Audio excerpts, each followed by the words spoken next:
Samantala, mahigit 579,000 halaga ng illegal na droga ang nasabat ng Police Regional Office 5 sa loob ng isang araw na kampanya kontra illegal na droga. Ayon sa datos ng Police Regional Office 5, 6 na operasyon ang isinagawa simula kahapon hanggang ngayon, kung saan 8 operasyon ang isinagawa at 12 katao ang naaresto dahil sa pagkakasangkot sa illegal na droga.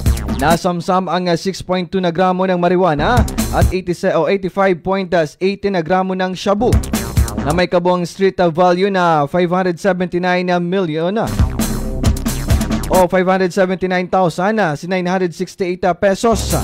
Patuloy rin ang pagbabantay ng pulisya sa mga illegal na aktibidad tulad ng pagsusugal at pag-iingat ng mga hindi lisensyadong baril.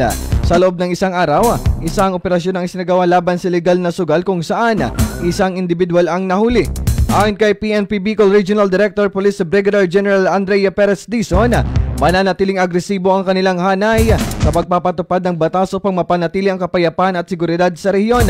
Samantala, patuloy naman nananawagan ang PNP sa publiko na makipagtulungan sa mga otoridad sa pamamagitan ng pagbibigay ng impormasyon ukol sa mga legal na aktibidad upang mapanatili ang kapayapaan sa buong Bicol Region.